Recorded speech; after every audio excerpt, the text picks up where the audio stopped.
Hey, welcome to another Retro Rocha with me, comedian Jerry Rocha. I framed 47 other Rochas for murder just to make it easier for me to host this show. And today, I'm going to talk the Super Nintendo game Soul Blazer. I missed the boat on this game completely, but Soul Blazer shouldn't feel bad. I've missed the boat on a lot of things in life. Thunder only happens when it's raining. Players only love you when they're playing. Wu-Tang Clan ain't nothing to fuck with. I have no idea what the name Soul Blazer means, but it's a great name. Come on, if there was ever a video game award for great names, Soul Blazer would have swept 92. You know what? We should do that. There should be an award show for a great video game name every year. We'll call it the Zaxxons, because Zaxxon is a great name for a book, an album, a video game, a clinic, a hernia, a child. The original name was Soul Blader, which conversely is one of the worst names ever for a video game. It makes you wonder how many games shipped with a different title than what we knew them as. I looked it up. Here's a few. Kirby's Dream Land was originally called Queef Tactics. Oh, Echo the Dolphin almost shipped as Beef Sheets of Yore.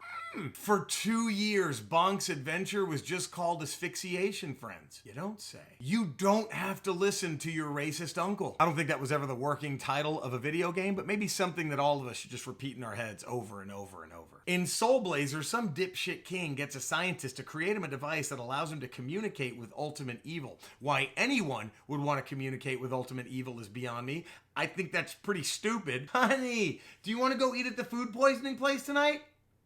I don't know if I'd want to communicate with kind of evil. Anyway, the king is able to get through to Ultimate Evil. I guess Ultimate Evil was home when he called. Maybe Ultimate Evil answered the phone and was like, dude, 5 minutes later I'd have been frisbee golfing. Anyway, here's the deal. I give you a gold piece for every soul you give me in your kingdom. How else did the king think this was going to go? Did he think Ultimate Evil was just going to be like, you say 2 nice things about me, I let you see any famous person naked? So the king kills everything. Not the best king. You think maybe he would have mulled it over first just a little bit? You know, I already have a lot of money. Everyone in my kingdom seems pretty chill. Hey, scientist guy, do you want to create a device that allows us to talk to ultimate good? Maybe they got something they could bring to the table. So you play a divine being that was made flesh by the god of this world and then tasked with going back to this realm and unshitholing it. What you're supposed to do is destroy all the creatures and their layers that have popped up since the king got rid of everything. And when you do that, it actually brings back all the souls, and you bring back a ton,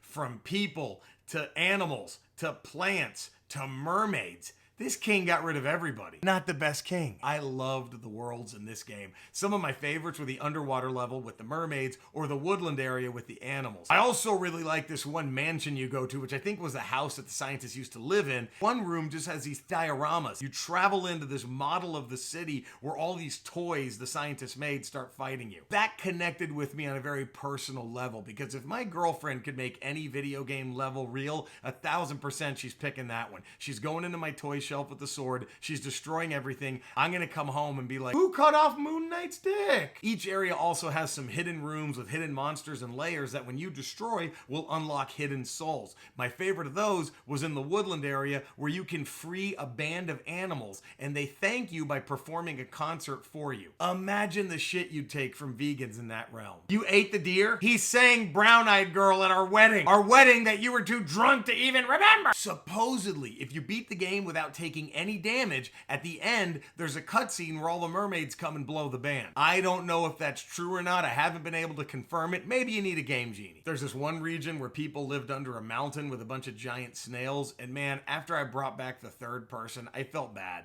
because they all had these looks on their faces like, shit, we're back. Yeah, no, dead wasn't fun, but you know what else isn't fun? Trying to boink my wife while a giant snail is 2 feet away. I think you bring back around 200 souls during the game, so depending on what gold was worth at the time, this king gutted everybody for what, a couple of grand tops? There had to be more backstory they didn't give us. That's a 1000% I'm getting revenge for getting cheated on move by the king. Oh, he's got a bigger penis. I'll show her. This game is as bleak as it sounds too, but don't let that deter you. It's a fantastic game. The company Quintet that made it, they were kind of known for having bleakish games. I think everybody on their staff were just going through bitter divorces right after their parents died. Oh, your kid drowned. Well, come right on in. We're gonna put you in charge of our new game that's teaching children how to read. It's called Life is Shit. Spoiler alert, there's a love interest in the game, but in order to make that work, the hero has to have his memory wiped. Hadn't they gone through enough already? Can't they just give him a happy ending? Can't he just ride off into the sunset with her? The love interest is the daughter of the scientist. Her name is Lisa.